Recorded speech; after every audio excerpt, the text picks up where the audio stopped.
This episode of Mission Log is brought to you by Blue Apron, a better way to cook. Check out this week's menu and get your first 3 meals free with free shipping by going to blueapron.com/missionlog. This episode is also brought to you by the official Star Trek Starships collection. Get the Enterprise D for only $4.95 when you sign up today at st-starships.com/missionlog. Mission Log, a Roddenberry Star Trek podcast. Episode 238, Rightful Heir.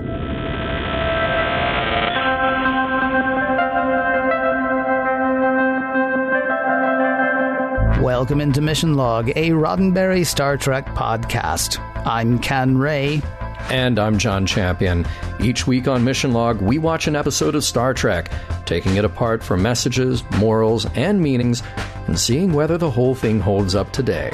This week, Rightful Heir, the one where Worf tries to work out just what it means to be a Klingon. Well, one of 12. Probably of those kinds of episodes. Collect them all, won't you? More specifically, this is the one where Worf goes to find Kahless, and does. Or does he? I've got trivia in a moment, but first, a word from Blue Apron. A better way to cook. You've heard us talk about Blue Apron for a while now, and when you hear how much care Blue Apron takes with, getting the right ingredients, with changing up the recipes, with bringing food straight to your door, you may think it's too expensive, but it's really not that expensive. I mean, unless you're eating ramen noodles every night. If you're doing that... Maybe I've done that. Well, we've all done it. I mean, it's a cheap way to eat. I understand that. But here's what I'm saying. That is the only way that Blue Apron is expensive. Otherwise, it's actually affordable. Yeah, for less than $10 per person per meal, Blue Apron delivers seasonal recipes along with pre-portioned ingredients to make delicious home-cooked meals. And if you're like me, you might be, I don't know, it'll step up your own cooking game as well, because they're going to send you recipes with ingredients you've never used before. And heck, you might not have even heard of some of them, but you try them, you like them, and the next time you're at the store, well, hey, there's more in the store. I've done that, Ken. I hold on to the recipe cards because I cooked this pork loin one time that I got from Blue Apron, and the technique was really easy. And I was like, you know what? I just learned something, and I can do that again and again. That kind of thing really does happen to people like me and John, and heck, maybe you too. Because those recipes, you'll use some of the same ingredients again, but you can choose from a variety of new recipes each week. Or the other thing you can do is just let Blue Apron choose for you. Recipes are not repeated within a year, so you won't be eating the same thing week after week after week. What we would really like for you to do, though, is to find out more about Blue Apron for yourself. And once again, here's John Champion to tell you how. Well, thank you, Ken Ray. Check out this week's menu and get your first 3 meals free with free shipping by going to blueapron.com/missionlog. You will love how good it feels and tastes to create incredible home-cooked meals with Blue Apron, so don't wait. That's blueapron.com/missionlog. Blue Apron, a better way to cook. And a huge thanks to Blue Apron for sponsoring this week's show. And now, I'll give you $100 if you have a hard-boiled egg in your purse. Sorry, there was something about the handoff that we did there. It felt sort of game show, didn't it? Yeah, it was nice. We should do that more often, yeah. I think we should. And encourage people to write to us in Studio City. No, that's not how they write to us. But there are a bunch of ways that people can get in touch with us. And I'm going to tell them how to do that right now. Mission Log Pod is the address to find us on Facebook, Skype, and Twitter. If you'd like to leave us a voicemail, we would love to hear your voice.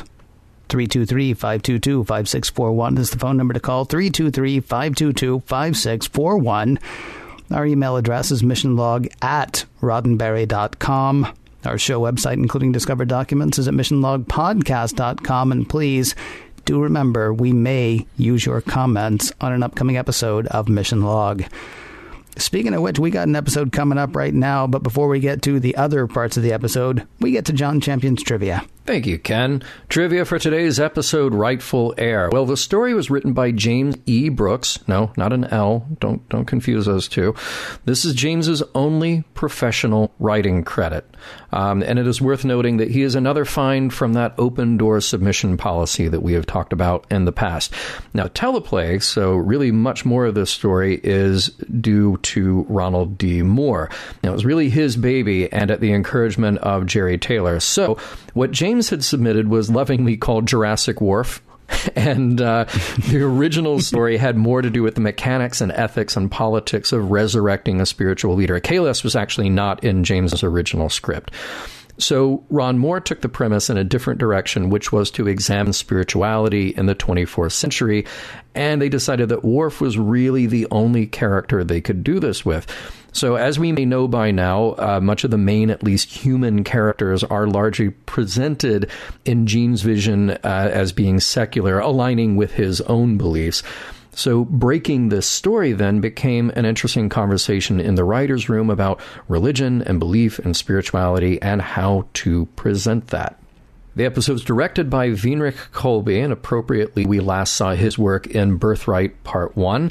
And yeah, those two, Birthright Part 1 and 2, along with this one, were being developed around the same time. That's why you have a lot of crossover in names and places and, you know, all those little threads that kind of tie together. Ken, do you remember the first time we saw Kahless on screen in Star Trek? No, it was not that statue that Worf has in his room. It was in the original series, in the Savage Curtain. So we actually have a screen Kahless to compare this one to. Look a little bit different. Was that the one with Abraham Lincoln? Sure was. And we learned that Kahless in that episode had a really cool trick. He could mimic other people's voices, which I'm really bummed we did not get to see here. That would have been super cool if they brought that back. Yeah, it would. There are lots of deleted scenes for this episode. I'll just hit a couple of the highlights here. We would have actually opened Act 1 with Picard and Riker discussing Worf before Picard pays him a visit. You don't really have to have it. There's just a little extra bit of business there. We would have had a longer moment between Worf and Kahless after they first meet on Boreth. We would have actually seen Deanna Troi.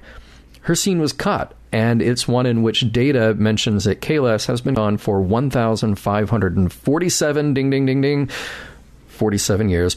This scene would have been right after the Act 3 opening, with Picard mentioning that they have a special guest coming on board. And then we would have had more between Worf and Kahless in Worf's quarters. In Kahless's quarters, and more just before Worf reveals what's going on to the assembled group in the conference room. There's a lot. There's just a lot. And you can see it all on the Blu-ray for Season 6. Here's an interesting little factoid. They used $4,000 worth of beeswax candles in Kahless's chamber. That's in $1993. I'm sure that today it's like $1 million, depending on when you're hearing our show. And that was according to Jim Mees. Now, Jim Mees was the set decorator on Next Gen. He got his start doing production design work for big touring bands in the 70s and early 80s. He passed away in 2013, and like many people who work behind the scenes on Star Trek, there are references to his name that have popped up in the show, maybe on the odd acoutogram here and there. And thank you, by the way, to Dr. Trek, our own Larry Nemeczek, for sharing that little bit of trivia with me. Now let's talk about guest stars. Of course, you can't have a Klingon episode now without mentioning Gowron, and here he is. The dynamic Robert O'Reilly is back with us. We have Alan Oppenheimer as Korath. Now, Alan is a New Yorker. He started back in the early 60s with TV guest appearances, everything from Andy Griffith to I Spy, and multiple appearances on Hogan's Heroes. Later in his career, he transitioned over into voiceover, just cranking out a ton of work, from He-Man to She-Ra, The Smurfs to James Bond Jr. Now, you actually may know him best as Dr. Rudy Wells from The $6 Million Man. Not that one that you're thinking of. And nope, he's not that one either. He's that one.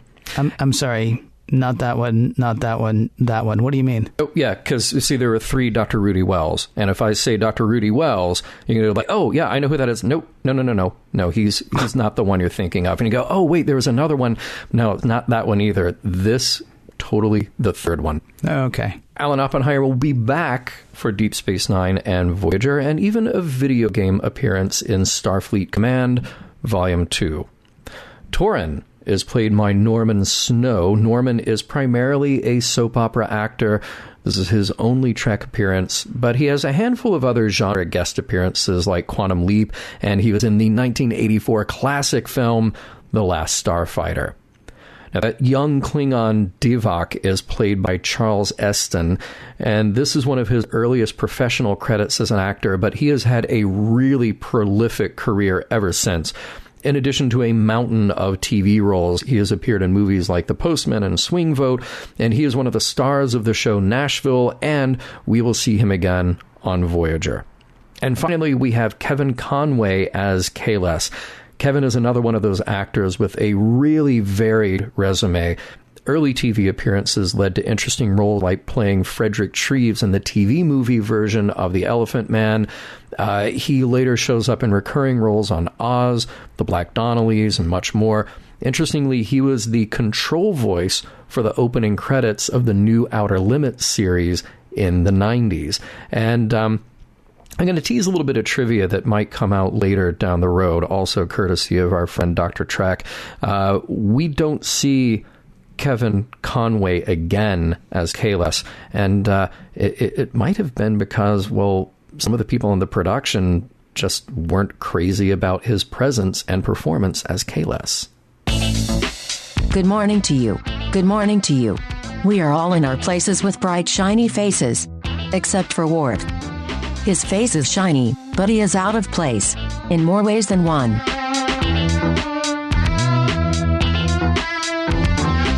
Prologue. Lieutenant Junior J arrives first for his shift on the bridge. Oh, wait, it's Riker taking over, so it's not a story about her. Nothing new for Data to report, at least not interesting to Riker anyway. But where's Worf? It's time for him to be at work too, and he's not there. He's in his quarters, though, and Riker takes a team to investigate. There they find a serious fire hazard, and Worf giving them all the intense Klingon crazy eye. Act 1. Picard is not too happy with Worf shirking his duties, but he's an understanding enough boss to try to get to the bottom of what's happening. Worf is having a bit of a crisis of faith. Remember 6 episodes ago when he liberated all those young Klingons from a Romulan prison? He talked to them about Klingon mythology and beliefs. Well, he wants to have a vision of his own that Kahless will come back to him just like he promised to the Klingon people 1,500 years ago. So Worf takes a leave of absence. He'll go to Boreth, a holy place where Klingon believers wait for Kahless. Arriving at the matte painting, Boreth, Worf embarks on his spiritual quest again. There are priests and fire and crazy eyes and so much sweat. Worf is growing a little impatient that he hasn't had a vision yet, while seemingly others have. One of the priests reminds Worf, who is just ready to pack it in, that you don't give up on someone who promised to return 15 centuries ago after only 10 days. Back to the fire pit, back to the crazy eyes, back to all that sweat. And then, out of nowhere, Kahless appears. He just fades into existence. He walks straight over to Worf. Now give Kahless a hug. Act 2. Need proof that this is Kahless? Well, he tells a story about how he created the Batleth, a story only known to the highest clerics. They say it checks out, so yeah, must be the real deal. Kahless explains that he has come back because the Klingons need him. There's too much infighting. They've lost their way. Of all the people to be skeptical of this, Worf. He gets out his tricorder only to discover that the person calling himself Kahless is indeed a Klingon. But does that make him Kahless? Try this then. Kahless tells Worf about coming to him in a vision when Worf was just a child, telling him that he would do something no other Klingon had done before. Still not quite there, Worf pulls a Fox Mulder and says he wants to believe. Kahless is confident that he'll be able to just waltz in and assume power from Gowron, even if the people in the room right now, Worf especially, are not necessarily sold on his plan. So we know this is leading to some good old-fashioned Klingon conversation. Fighting. And it's kind of a draw. Kahless lets out a warrior's chuckle, and they gets all in the room to chant with him, "We are Klingon! We are Klingon!" Act 3, guess who's coming to Boreth? It's the Enterprise, so it looks like Worf won't have a return trip of 12 days in a shuttle. Everyone else gets to meet Kahless and wonder if he's really who he says he is, but the mission is simply to get him to the Klingon homeworld. Data wonders if Worf will find empirical evidence of Kahless' identity, but Worf says it's really a matter of faith, and anyway, he's just not sure if he can wrap his mind around it. Maybe they can talk about it later. Arriving on the scene in a Klingon warship, it's our old friend Gowron, and you might be right if you assume he isn't too thrilled to meet the man who could unseat his power. He's not ready to believe the claims of this stranger anyway, and Picard kind of tells him politely, "Yeah, that's all your problem, not mine." Gowron is determined, though, to prove that this is an imposter. Kahless is fine with being tested, even if the clerics around him are not. It's pretty straightforward. Gowron has brought back a sacred knife, stained with blood from the real Kahless. All they have to do is run a quick genetic test with it, and some blood from the new Kahless to see if there's a match. Before you can say Worf has daddy issues, the computer has a result. The DNA sample from the knife and Kahless are identical. So Kahless really is Kahless. Act 4. Nothing like celebrating over a glass of Klingon Warnog. Worf is now really curious about his new friend, like, where have you been for 1,500 years, and what's it like on the other side? Kahless, being flesh and blood now, isn't too sure, but he does know that he wants Worf's help in establishing a new Klingon era. After all, Worf is the only one of them who is a Starfleet officer. That was flattering enough that Worf is on board, even preaching the new gospel to Gowron, and that goes about how you'd expect. Gowron is opposed, strongly. He sees Kahless as a threat, of course, and he's pretty sure people on his ship are already planning to drop what they're doing and follow this new guy. Worf is all hippy-dippy and peace and love, for a Klingon anyway. He says it'll be great. Kahless will unify all the Klingons, ushering in a new era. In Kahless' throne room, or a version on the holodeck anyway, the moment has come. There's a parable involving death, where Kahless is essentially saying, "Do not stand in my way." Gowron is still skeptical when the details are sketchy. He even pulls a knife on Kahless, and you guessed it, a bit more of a Klingon throwdown. This time, though, it's not so much a draw. Gowron roundly beats Kahless, and Worf is the one who has to step in and prevent a skewering. Maybe the game is up. Maybe if he can be beaten, this isn't really Kahless. Act 5. So how could this happen? Did Gowron cheat? Is Worf somehow at fault? Quick, who can we blame? Worf turns on Kahless. He's sketchy on his own stories, he doesn't know what Warnog tastes like, and he just got his bumpy forehead handed to him in a fight. He's not Kahless at all. Korath, the old Klingon guardian, speaks up. Kahless was brought back by design. He's a clone. What's more, he was programmed by the priests and scientists with some of the stories of Kahless. He's a test tube messiah, and Worf sees this as a big lie, while Korath says they just might be fulfilling a prophecy anyway, especially if this is what it takes to bring about peace. Worf threatens to tell Gowron, but Korath reminds him that this is the last chance to bring back peace to the Klingon Empire. In the throne room simulation, a handful of true believers await Kahless. Worf is done with it, but he talks to Data. He doesn't know what he believes. Data tells him about himself then. When he was told that he's merely an android, he felt limited by his programming, that he would never be anything more. He chose to believe that he had more potential, and he believes it to this day. It was a leap of faith. Worf goes to Gowron and the other Klingons assembled in the conference room. Yeah, this Kahless is a clone, but here's the thing. It doesn't matter to some of the Klingons here, even some of Gowron's own men. They believe in the idea of Kahless so much that he can't be stopped. Worf makes an impassioned plea. It doesn't matter if Kahless is real or not.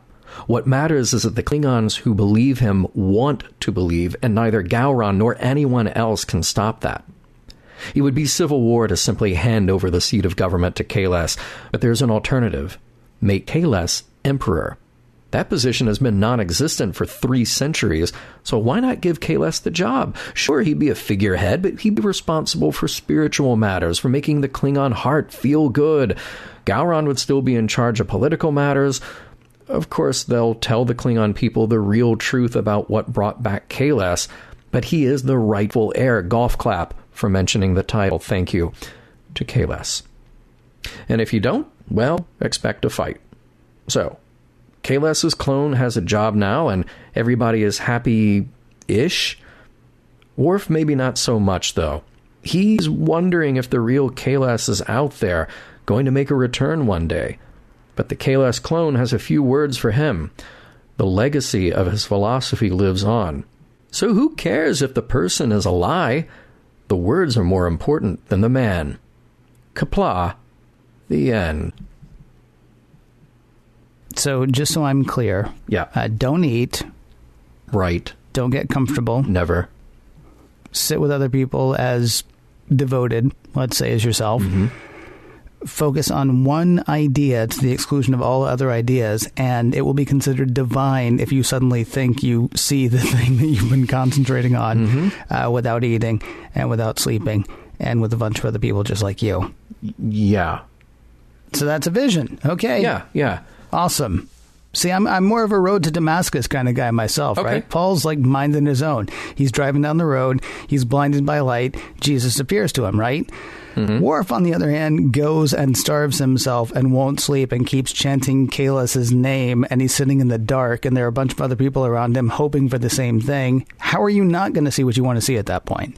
Mm-hmm. All sweating. The all sweating Kahless. Oh, I'm sorry. You mean all the people are sweating? Yes, I understand what you're saying. Yeah. I also couldn't help thinking, I'm sorry, we haven't done a Dune reference in quite a while. No, it's about time. It is. Yeah. And if you haven't read Dune, really, it's over 50 years old at this point. The priests of Kahless are kind of like a low-rent Bene Gesserit, aren't they? Okay. Do you remember what the Bene Gesserit were? Do you know? Because they were a combination, right, of people who were both prophesying, but then also arranging for the prophecy to come true. Well, sure. Yeah. Okay. Over the course of 10,000 years, they were doing that. I mean, they were running a breeding program and all that stuff, and that's how the whole thing got screwed up, because the Kwisatz Haderach came early. Because Jessica decided she wanted to give Duke Leto an heir. I'm ruining the whole thing for you, people. That's right. Don't even get me into Count Fenric, okay? Because I'll go there if you make me. Because that's what they did, right? I mean, they basically have been sitting there saying, oh, Kahless is coming, Kahless. Hey, look, Kahless. And it's like, wow. It took the Bene Gesserit 10,000 years. These guys waited 1,500, maybe a little bit less than that. Yeah. I have one other question about their whole scheme. Okay. We really need to look into what kind of transporter they used to bring him in. Yeah, right, because it's sort of a fade in. Right. It wasn't a Klingon transporter. It certainly wasn't a Federation transporter. Yep. Wasn't Romulan because it wasn't green. Right. And yet Worf would have picked up on that immediately. And I lied. There is one really last thing. Okay. How does it occur to no one until Act 4 that he might be a clone? Well, it did take Dr. Crusher to ask some pointed questions and make some points like, could it be a coalescent being? By the way, a nice callback to Aquiel. I'm glad that we all remember that one fondly. But, some kind of shapeshifter, which of course there aren't any. And actually there are. There are now, aren't there? Because this is that part where DS9 is actually running at the same time. So theoretically, you and I would have watched that one day, and then we would have watched the other one a couple of days later. So shapeshifter is not a weird thing. We've seen that before. Wesley dated one for a brief while. Yeah, that's true. Was she a shapeshifter, though, or was she like a monster who took human form? That's a bit different. I mean, she couldn't just be whatever she wanted, could she? Although I guess she could. She can take human form. Why couldn't she be a Klingon? Why couldn't she be a Vulcan? Ken, we can all be whatever we want to be. Yeah, so my mom keeps telling me. So I mentioned that we had the shout out to Aquiel, but I'm glad that we have a continuing through line here of what Worf had already been through. It's only been a few weeks since Birthright, and he is all over that, giving us a quick recap, name checking the places that he was. So good job, continuity. Nice to see that happen. Yeah. It was actually, I mean, TNG does remember much better than TOS ever did what it's been through. I mean, I think that probably one of the first real callbacks in TOS was Star Trek II: The Wrath of Khan. Yeah, right? Yeah. Otherwise, it's like, it's something happened last week. Maybe not. We don't remember. It really actually, it is neat to see something. I mean, and that actually matters too. Not just like, oh yes, this thing I picked up in this place. Like, you play the flute. Yeah, I do, because of a thing that happened one time. I mean, it's interesting to see this, as you say, a through line. It was kind of neat to see that. Yeah. Hey, let's talk for just a moment here about how they take shuttles everywhere on Star Trek, particularly in Next Gen. This is not the first time that we've, like when Scotty came for a visit here, you can take this shuttle. It'll take you a couple of weeks to get to this, retirement village that you're going to. They take shuttles everywhere. This trip will take Worf a really long time. I don't think I could do it. Even with autopilot and even with a replicator, that thing is tiny. It's like a van. It's like a good-sized van. And you can't go outside. You can't just pull over to like a Stuckey's and get out and, walk around in there for a little while. I'd wait for a starship. Imagine this. I thought of it this way. You're on a luxury cruise in the middle of the Pacific, and you're like, I really want to go over to this other place. And the captain says, fine, it's about 2 weeks away, depending on how fast you can row a lifeboat. Yeah, well, kind of. Here's rations, you can go. Sort of. I mean, Worf doesn't have to row to another planet. He doesn't have to row, right. But I'm just saying space is a dangerous place. If every week on Next Gen has taught us something, you're going to run into something at least once a week. You make a good point. And keep in mind, Worf has gone for about a month or more. How far away did the Enterprise get and then have to circle back around to Boreth? Yeah. We were on our way to this thing. Picard was going to dig for old clay pots or something, but now we got to go back and pick up Worf. And by the way, where's the shuttle? I honestly thought about bringing that up last week.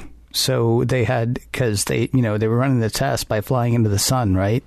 Yeah. Then they leave that, and then Beverly steals a shuttle, and luckily they happen to be right near another sun, apparently. Right. And it's like, wow, good thing. Like our one stop was a star, followed by another stop that's also a star, so that's good. Mm-hmm. So the Batleth, right? I'm not sure how practical a weapon this is, but it is a cool looking weapon. Sure. Yeah. And I've always kind of wanted a Batleth.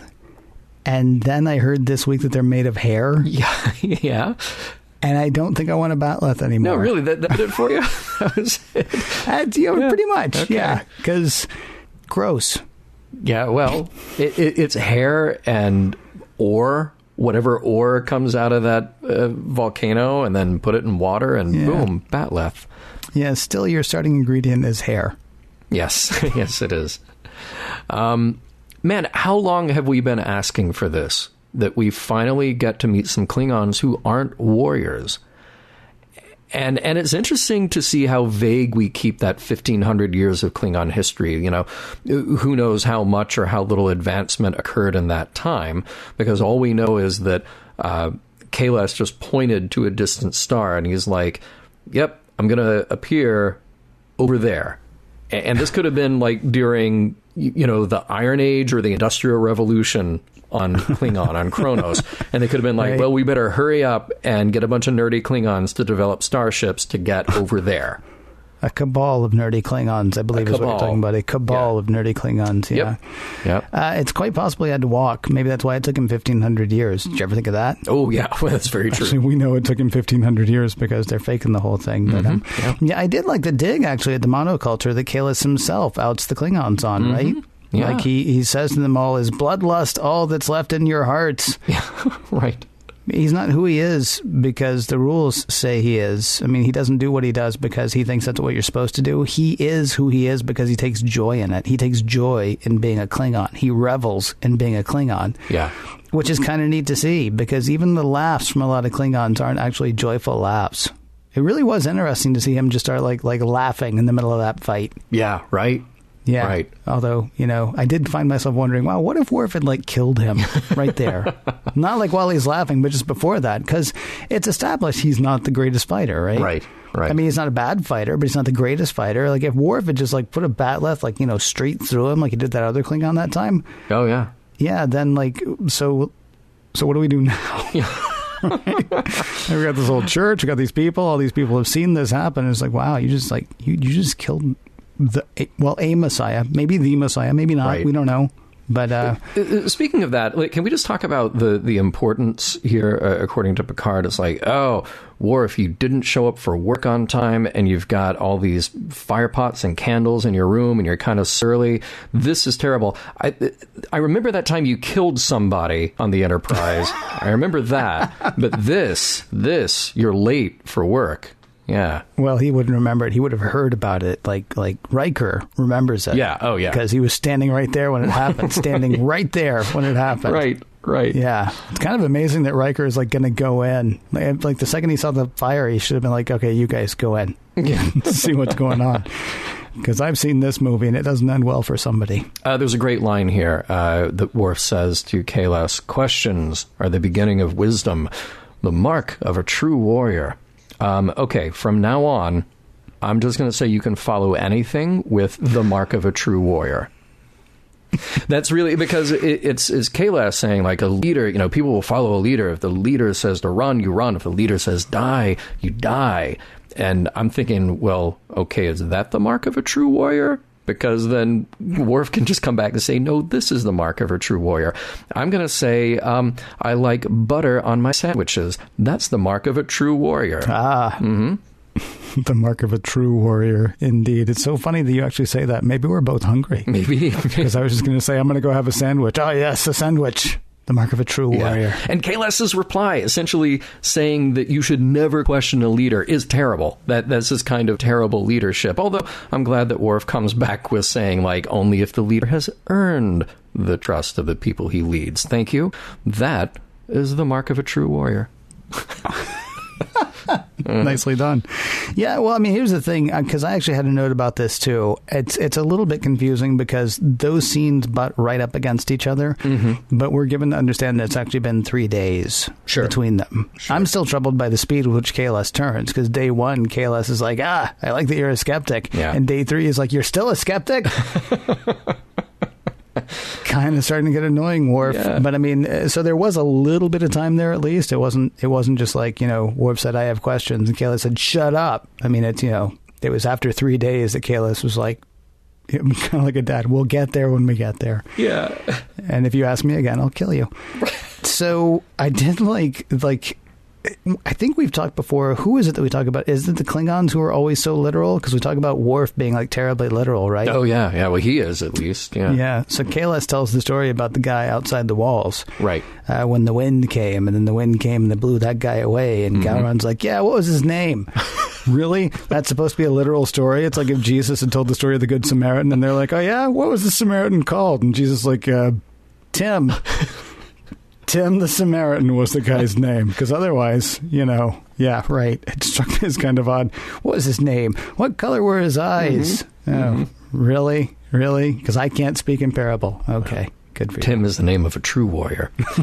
I'm glad, by the way, remember Worf's kid, Alexander. I'm glad they threw in a line about him, because he's got a kid. It's good to know. So at least he's... Did they say anything about Alexander? There's a line about how he's... Is there really? Taken care of by Worf's father. Yeah. Okay, I seriously watched this a few times and did not hear that at all. Yeah, just a little throwaway thing oh, yeah, there it is, yeah.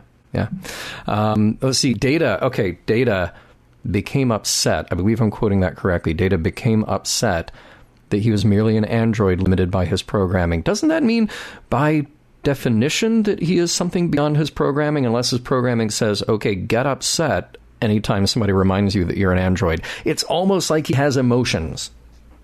This is going to surprise you, but we'll be talking about Data in a few minutes, John. I'm glad to know that. By the way, the Klingons, man, are they missing their calling. They can clone someone and program their memories. Why just use that to bring back Kahless? Make 10,000 Kahless or any other awesome historical figure. Do it. My feeling, honestly, is the galaxy is now officially in disarray. This is worse than the Manchurian Candidate, right? Not since Conspiracy has there been such a potentially devastating... Well, conspiracy. Because they can just beam whomever. And this goes back to the whole thing about what kind of transporter they're using. They can beam whoever they want to, wherever they want, with approximations of a person's memories. And it doesn't even have to be as big a deal as what they did with Kahless, right? Like, so you need somebody to go in and argue your case for you, right? Or you need somebody to go in and, like, screw everything up. You just, clone a Picard and send him in just long enough to say... And another thing about the Romulans, right? That's all you really need to do. You just need like that long. The Guardians of Kahless really need to be put under lock and key. Like now.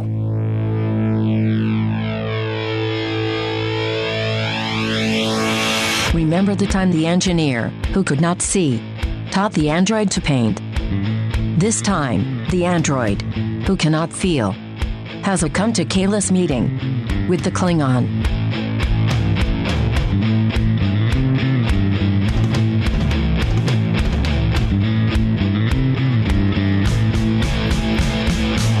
We'll get to the chewy chocolate center of Rightful Heir in a moment, but first, a word from our good friends at Eagle Moss and the official Star Trek Starships collection. New ships coming, John. New ships are coming. Yes, new ships coming from our friends at Eagle Moss, the official Star Trek Starships collection. Need I remind you, officially authorized by CBS and full of awesome detail. We have talked so much about how we love these little ships, and just recently they have revealed what is coming up to issue 100 of these beautiful little ships. So just give you a little preview.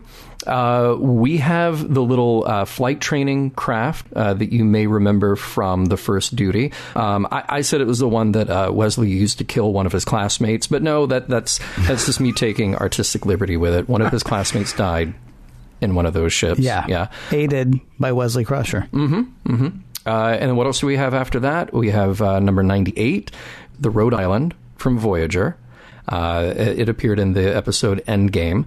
And then we've got the Arctic 1, which is an assimilated ship from Enterprise. You may remember Regeneration from Enterprise, and you have an assimilated ship there by the Borg. And finally, issue 100, NCC 176, the USS Horizon, 22nd century ship.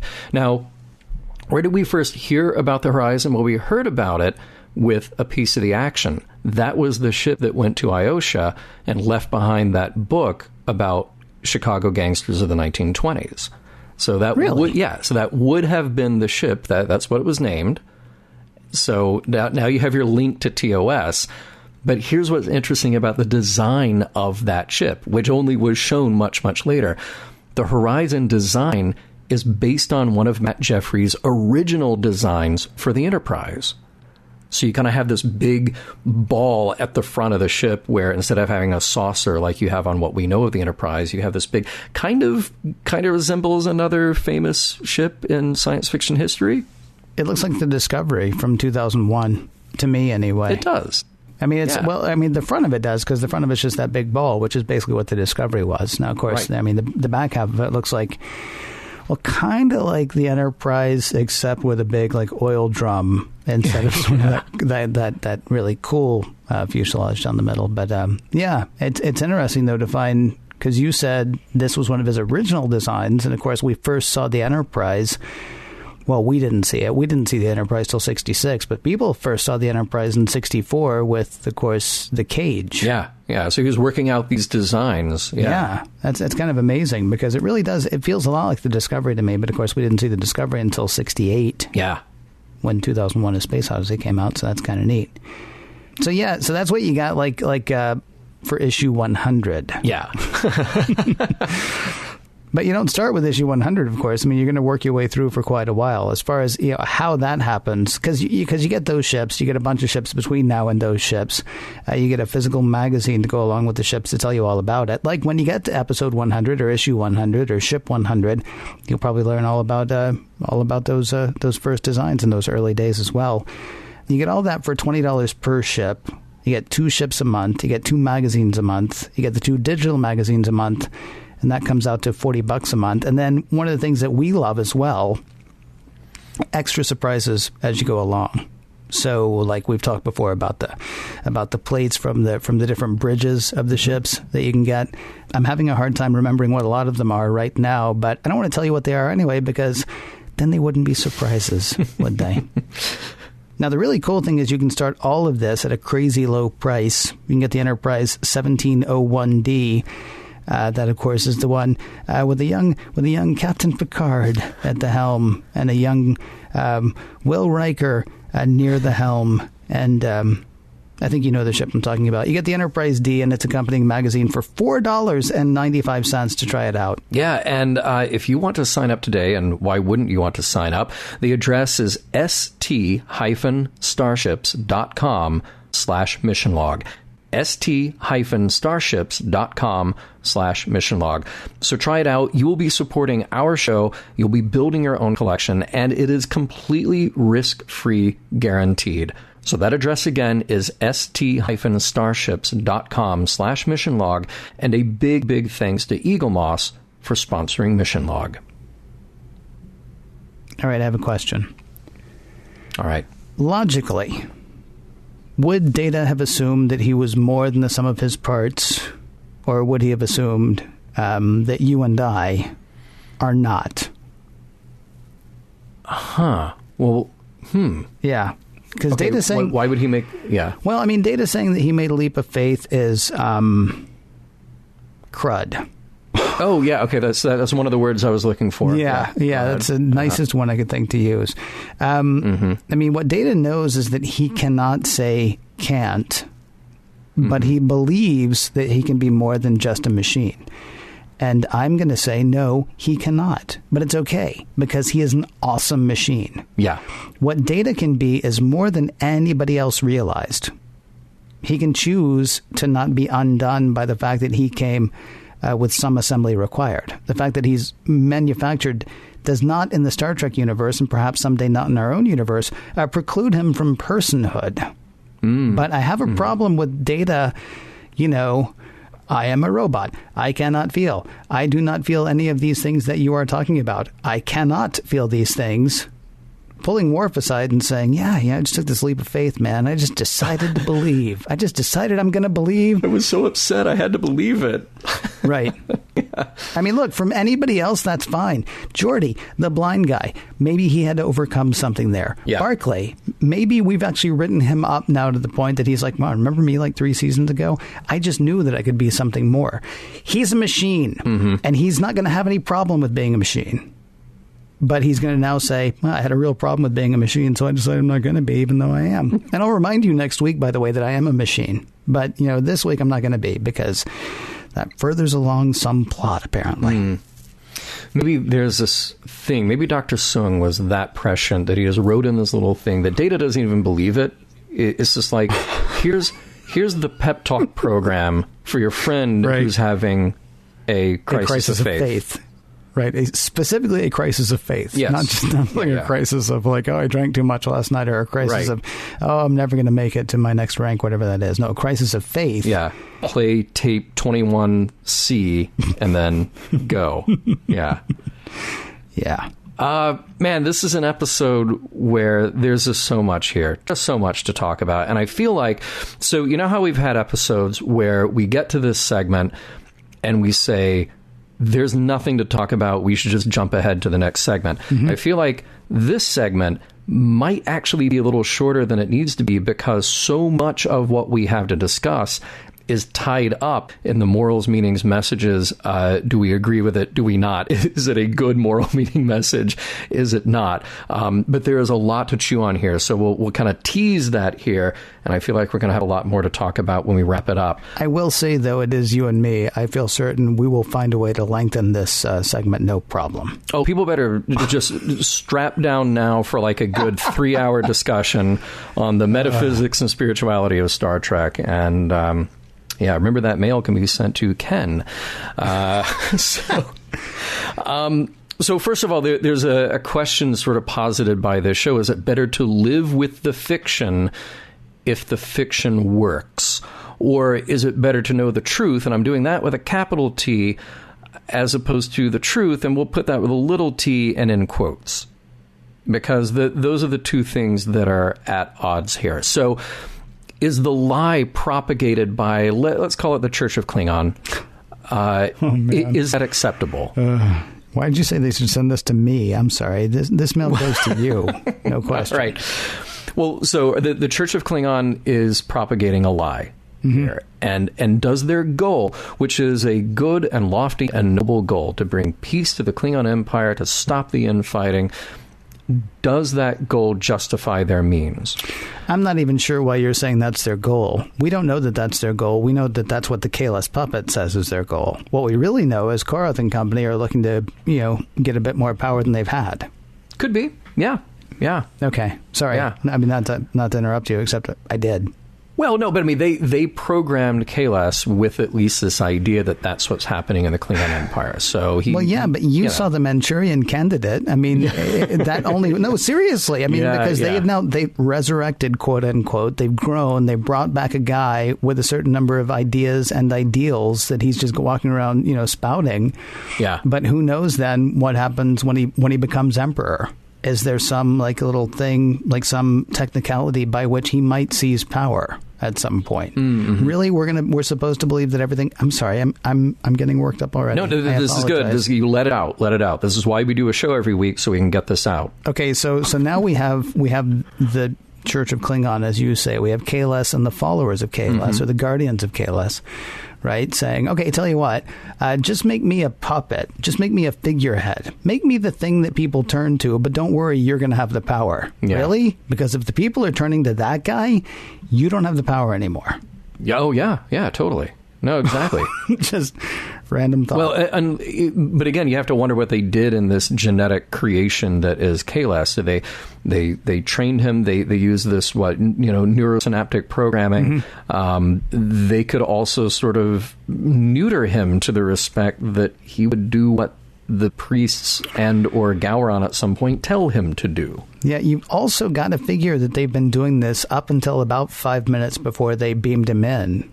Because the Kahless clone knew a story about Worf from when he was a kid. Okay, that's twisted. Worf would have only told that story since he got to Borath, which was only about 10 or 11 days ago, because that's how long we know he's been sitting there trying to have his vision.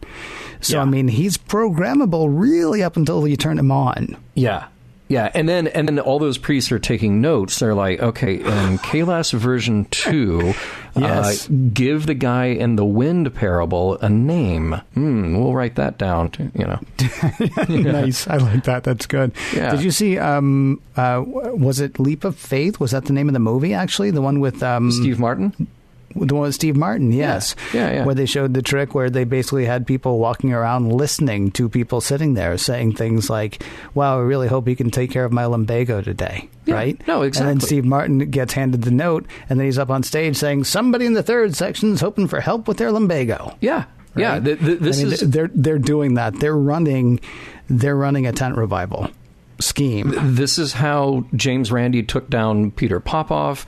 It's a parlor trick, and it's as bad as Benny Hinn getting radio messages so he can do hot readings, not a cold reading, it's a hot reading on people during a faith healing show.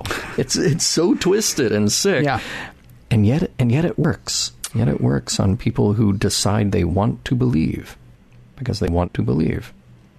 Now, here's the thing. I like what Worf is going through in this episode. It's a short show, and he explores his beliefs. he convinces himself of the truth, and that would be little t in quotes, then evangelizes it to everyone, and then he has to fight with what is the actual truth, and then try to come to some sort of peace within himself about it. He actually has a lot to do here. It's more than what we're given for most characters in 48 minutes, because you and I have lamented the fact over and over again, oh, well, you only have the confines of this show. You can only go so far, and then you have to kind of wrap things up. But this is pretty heavy to hand all of this to Worf, and Worf's not even in every scene. So it's pretty cool that we actually get to explore that much with him. I also kind of thought, if we here on Earth in the early 21st century, where it is becoming more and more possible, I'm not going to say likely, but possible, to do something like, let's say, resurrect a woolly mammoth, and that is a genuine ethical question, if this is something that we could or should do, why stop there when you can resurrect a Beethoven or Stalin or, Fatty Arbuckle? Why would you want to resurrect Stalin? I'm sorry. Yeah. Go with somebody nice. How about Charlie Chaplin? Charlie Chaplin, I'd love that. Yeah. Let's not do Stalin right off. No, I'm not saying I would want to. I'm saying that in a world where that is a possibility, that would be somebody's possibility, which then again raises another question. Is a clone the same thing? And physically, yeah, but not in learning or temperament or experience. All these other things immediately make that clone different from the original. So are you really accomplishing what it is that you're setting out to do? And that's where we get back to that twisted mind control that the Klingon priests are sort of carrying out on this version of Kahless. And, maybe they've been tweaking them over the years. Who knows? Maybe they started doing this a couple of centuries ago, and this might be Kahless number 362, and they're just, keep upping the program each time, waiting for a guy like Worf to come along. Well, you got like a Caniglius thing going on there, don't you? Mm-hmm. Yeah, I sure do.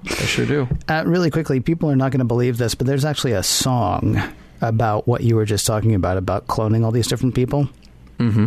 Except it is about a time machine. Actually, it's Elvis Costello and the Brodsky Quartet off of the one album they did together, the Juliet Letters, and it's a Damnation Cellar.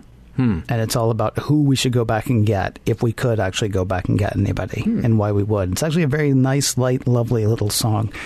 That's a really weird album, actually, because some of it's a lot of fun and some of it's incredibly dark. But it's not often that I can say, oh, interesting that you're talking about bringing back dead leaders, John, because I know the perfect song for you. Yeah, good. Yeah, good. So that's there. Damnation Cellar, Elvis Costello. Tell your friends. I'm not sure that Worf is right in thinking that the Klingon people are going to follow this imitation Kahless. Yeah. He seems to think that imitation Kahless will stand as a symbol to which people can turn to live as honorable Klingons. And the weird thing to me, though, is we have symbols of all sorts, of religions of all sorts, all over the place. Mm-hmm. And there are people who follow them and people who don't follow them. And they may profess a given religion. They may even wear symbols of that religion. But their day-to-day dealings are independent of what the symbol is said to stand for. And let me say really quickly, if that's offending you, I'm not necessarily talking about you. We've had letters in the past from people who think that we're castigating believers anytime we say anything about religion. Yeah. Let me say for the record, I'm not castigating a believer. I'm castigating hypocrisy. Sure. And, there are hypocrites everywhere in all kinds of religions. There are also holy men and women in all kinds of religions. And among their followers, there are plenty of people who truly believe. And then there are people who just want to wear the symbols. They want to wear the garb. They want the air of piety without doing, what the beliefs actually call them to do, what the words actually call them to do. You actually sort of misrepresented, I think, something that Kahless said at the end of the episode. You said, hey, what does it matter who the person is, right? That's actually not what he said. What he said was talking about whether the real Kahless will come back. He actually said, if his words hold wisdom and his philosophy is honorable, what does it matter if he returns? What's important is that we follow his teachings. Perhaps the words are more important than the man. Yes. says imitation Kahless, who's going to go and pretend to be actual Kahless. I mean, now I know they're not telling anybody. I mean, they're going to tell everybody the truth about who he really is. But that actually seemed to me to be a very profound thing to say there. I mean, basically what Kahless is boiling all this down to is it's not about your religion. It's about the beliefs of your religion. It's not about, whether or not the deity is actually divine. It's about, if they're saying good things, can you carry those good things out into the world with you, or out into the worlds with you in the case of Star Trek? I felt like he sort of undersold his point at the end there. And I think in that respect, Kahless, or Kahless Light, imitation Kahless, whatever, actually had some good stuff to say. I'm still not sure he's good, though.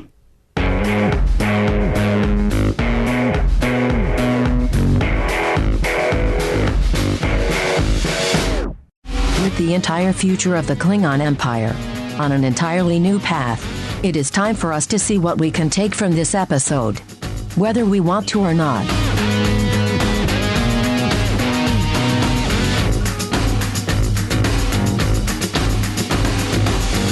I can't tell you. I can. You can tell me. Well, yeah, I can tell you. I won't tell anybody else. Yeah, do me a favor. Don't tell anybody else. Yeah. You were not the first person to make the rightful hair joke. I can't remember if you made it on mic or not, but off mic you made it, and I've talked to other people, and they made the rightful hair joke as well. But I decided, I'm already doing the Batleth hair joke, so I really can't do both. Yeah. And yet here I am, because I think I'm a little uneasy about going where we're going next. Because where we're going next is to the part of the show where we decide about the messages, morals, and meanings of a given episode, which I think will be fairly easy to do for this one, and whether or not the episode holds up, thanks in part to those messages, morals, and meanings. Mm-hmm. And here there be monsters. Let's start with that question, sir, Mr. Champion. Rightful Heir. Does the episode hold up as far as you're concerned? Well, see, here's the thing. As an episode of TV, I have to kind of separate it from Star Trek for a moment. As an episode of TV, I think there are all kinds of things that hold up about this. It's full of good production value, interesting set pieces, and a lot of good actors. And we deepen a character here. In the greater scheme of things, we're deepening the Klingon mythology. But again, we don't have to necessarily talk about it as Star Trek for a moment. Although we introduced some nerdy Klingons that we were waiting for. So that's kind of cool. Yeah. So for all these production reasons, and also the idea that there's something that we kind of want Star Trek to do, which is to present deep and heavy and interesting ideas that make you think and cram them all into a 48-hour entertaining sci-fi show. I'm sorry, it only feels like 48 hours sometimes. It's actually 48 minutes. Oh, 48 minutes. Yes. Good. Yeah. I forgot it says taking a week, Right. But yeah, so for so much of that, they got that right, and they made this into a good episode. Now, here's the thing. This is going to be a rarity on our show, and I remember somebody asked me this one time, and I didn't have a really great answer for it. What's an episode where the episode held up, but the morals, meanings, messages did not? This is the episode. And this is one of them, because I cannot extricate this episode from the message, and the message or messages are kind of terrible. I want to save what I think some of the messages are for a moment here, and I'll just ask you about the episode first, and I think we're going to overlap a lot in what we find in the messages. So, as a production, as a piece, what do you think? Well, yeah, as a production, as a piece, it's fine. I mean, the writing is good. It actually moves along at an even clip. You do learn some stuff about Worf. There's some stuff that's a bit incongruous, but it's okay because we're going so fast. I mean, Picard shows up angry. At Worf, but it's okay because it lasts for about 30 seconds because we're moving at a really fast clip in this episode. We cover a lot of ground. I mean, this is the crawl at the beginning of A New Hope. or The Empire Strikes Back or Return of the Jedi, right? I mean, this is that. This is okay. So the entire in the last movie, the Klingon Empire was this. In this movie, the Klingon Empire is this. This 48 minutes is that crawl. Yeah, and it's really well done as far as that's concerned. The difficult part is to say whether or not the writing is any good, because no. I mean, dialogue is fine. Stories are fine. I like the parable of the guy outside the wall. I think that's a sort of a fun parable. I think it's actually funny that Gowron is like, what was his name? It's kind of amusing. Yeah. There's a lot of really great writing here that's pretty much undone by what they've written. Yes.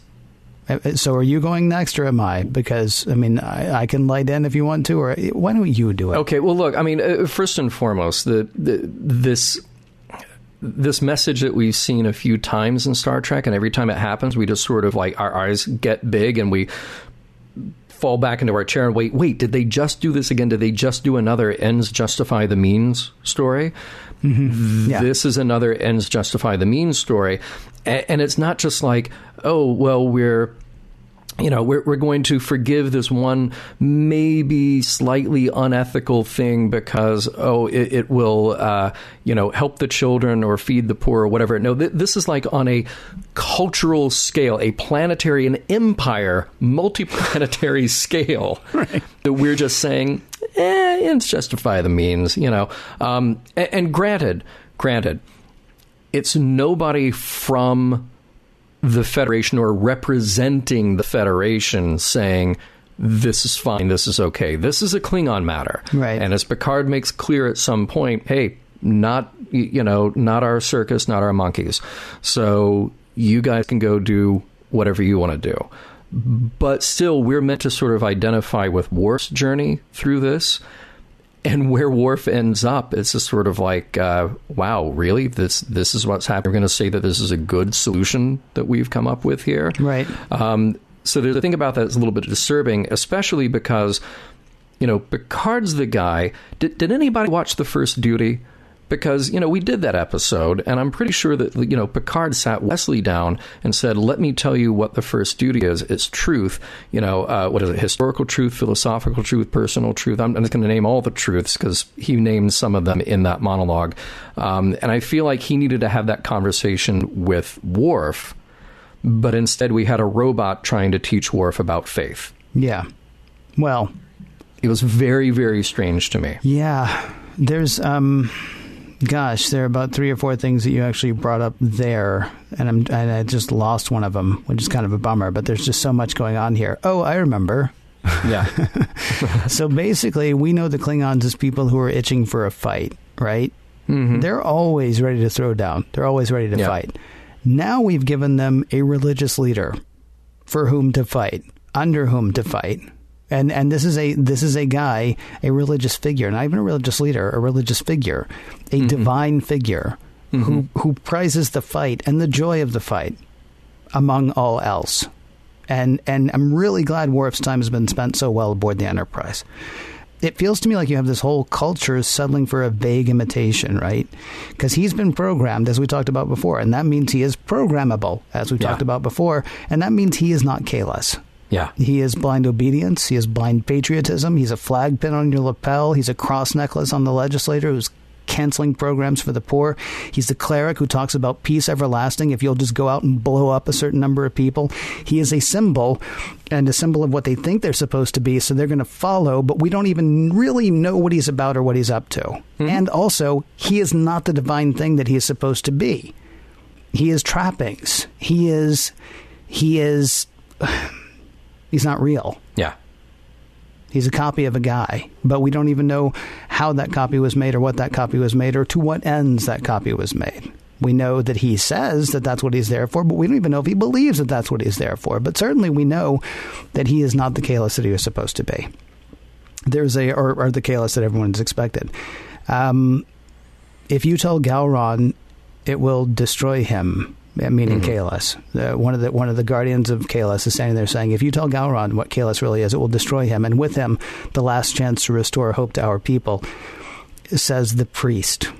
Yeah. Right? Says the guy who is at the top of that particular a pyramid or chain or whatever, near the top. Where we're supposed to look at everybody on Star Trek as some form of ourselves in a way, like you said. I mean, we've always talked about the fact that everybody there is a surrogate of some sort.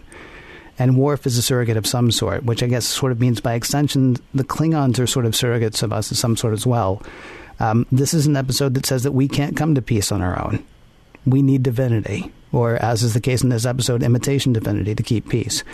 This is going to sound extreme, but this is a stake through the heart of Star Trek's secular humanism. Yeah. Just right there.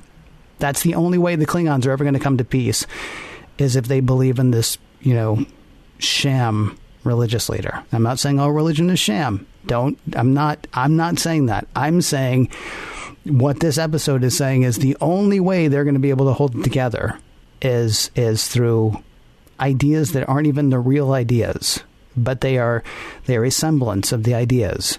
And so this episode is brutal as far as I'm concerned. This episode is the end, and I'm hoping it's not really the end, but this episode is the end of what we thought in TOS Star Trek was supposed to be. That's the most disturbing thing about this episode. And look, you and I have come on the air so many times in the last nearly 5 years that we've been doing this show, and we remind each other and we remind our audience, hey, this is fiction. Hey, there is no Starfleet, there is no Enterprise, but there are interesting moral and ethical and philosophical truths that can be found by discussing the fiction, right? This episode says, oh, it doesn't matter if it's fiction or not. It doesn't matter if it's real, or just put truth out of your head as a thing that you should be looking for and actually hold in value. Put truth in some regard. Just don't worry about that. It's more important to just tell the story. I'm completely and utterly opposed to that idea. Completely and utterly opposed that would be an option that anybody on Star Trek, because again, it's a show that positions itself as having a better philosophy, a better idea to get humanity to where we should be, not where we are. And I know that the Klingons aren't humans, but like you just said, they represent something about us, because there is no such thing as a Kronos or a Worf or a Klingon Empire.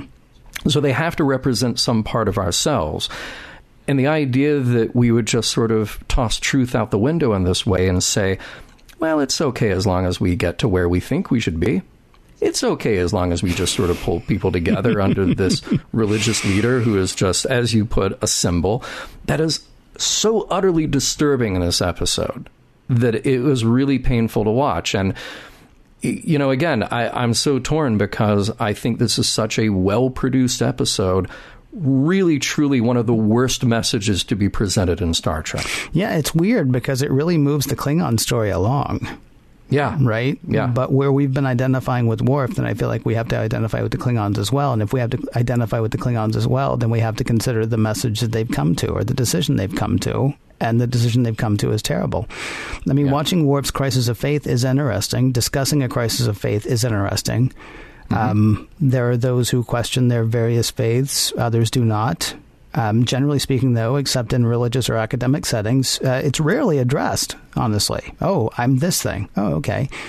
To have a character really consider who and what he or she is, I mean, he in this case, but to have a character really consider, who or what he is or what he believes is truly an interesting thing. Yeah.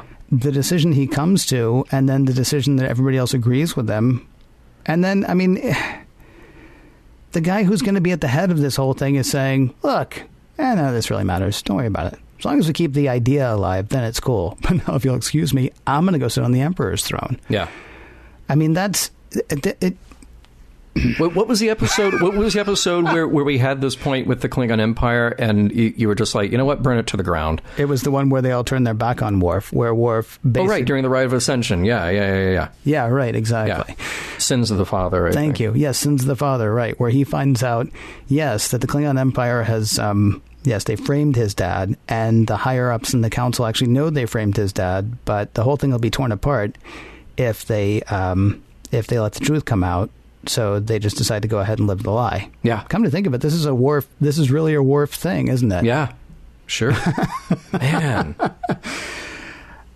So is it about the Klingons or is it about Worf? Well, it's about both of them. Yeah, it is. And I hate the message across the board for all. Does this episode hold up? Yeah, as far as production is concerned, sure. As far as the message is concerned, I know there are lots of people who would think so, and you can't count me among them. John? No. No.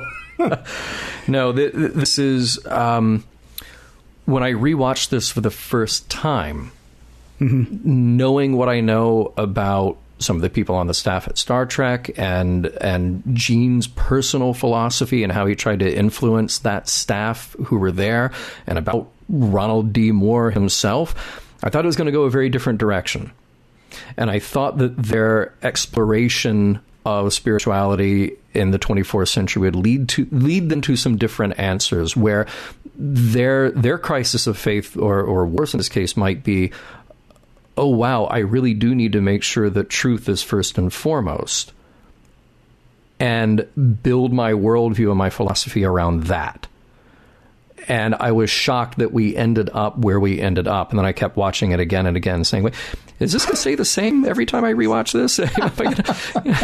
Will that still be the message? Right. No, it's not one of those DVD games from the 90s. No? It's just a DVD. Okay. All right. Yeah. Sorry to hear that. Mission Log is produced by Roddenberry Entertainment. Executive producer, Rod Roddenberry. Roddenberry is up to a lot of cool stuff, including a new podcast network. Maybe you've heard of podcasts. You can find out about Women at Warp, Priority One, and a little show called Mission Log, the shows that comprise the Roddenberry Podcast Network, by going to podcast.roddenberry.com. If you'd like to help support this show, you can do that directly. Patreon.com/missionlog is the way to do that. For more exciting Star Trek podcasts, be sure to check out Trek FM, that is Trek.fm. And for the latest in Star Trek news and discussion, be sure to visit TrekMovie.com. Next week, Second Chances. Some of the music for Mission Log provided by Warp 11, online at warp11.com, and from the album Messages by Key Theory, free to download at kitheory.com.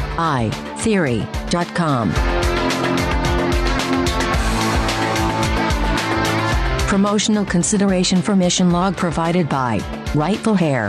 Whether heading into battle or pulling the wool over the eyes of an entire culture, you want your warrior locks to look their best. Rightful Heir, the mark and hair care product of a true warrior. And transmission.